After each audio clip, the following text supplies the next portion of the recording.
U.S. candidates hold final rallies before Election Day.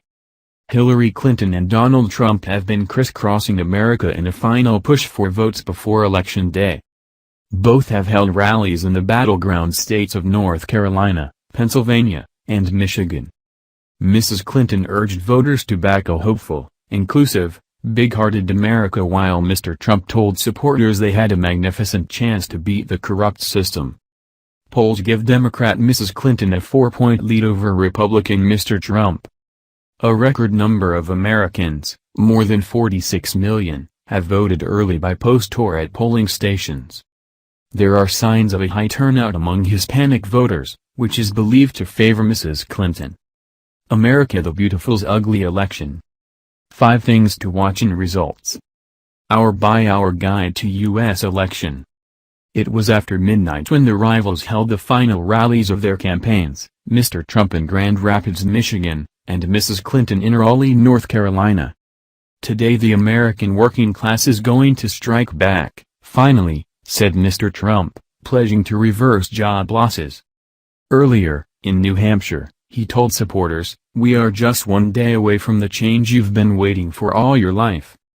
Together we will make America wealthy again, we will make America strong again, we will make America safe again, and we will make America great again." Mrs. Clinton told her audience that they did not have to accept a dark and divisive vision of America. She looked forward to a fairer, stronger, better America. An America where we build bridges, not walls. And where we prove conclusively that love trumps hate. Election day follows a bitter campaign during which the candidates have traded insults and become mired in a series of scandals.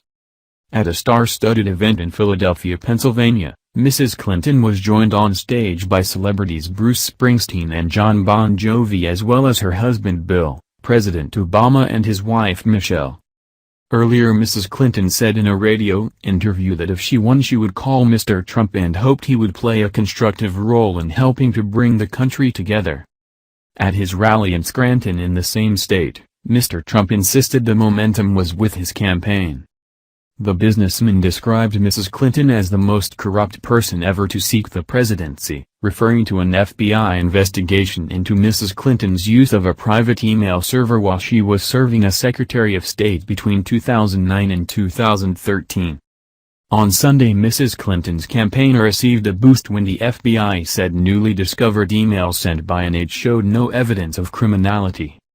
Election day voting began just after midnight in the small New Hampshire village of Dixville Notch in New Hampshire, where 7 votes were cast, 4 for Mrs. Clinton and 2 for Mr. Trump.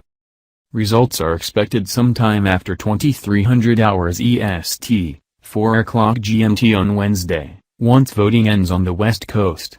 State projections will not be available until polling ends, in most states between 1900 hours EST, 2400 hours GMT, and 2000 hours EST, 1 o'clock GMT. Americans are also voting for Congress.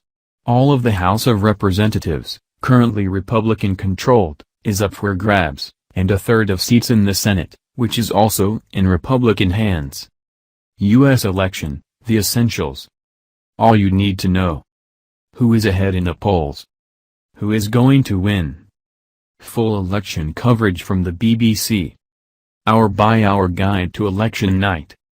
Meanwhile, Mr. Trump's campaign manager Kellyanne Conway sought to allay international anxiety about the Republican candidate in a BBC interview on Monday.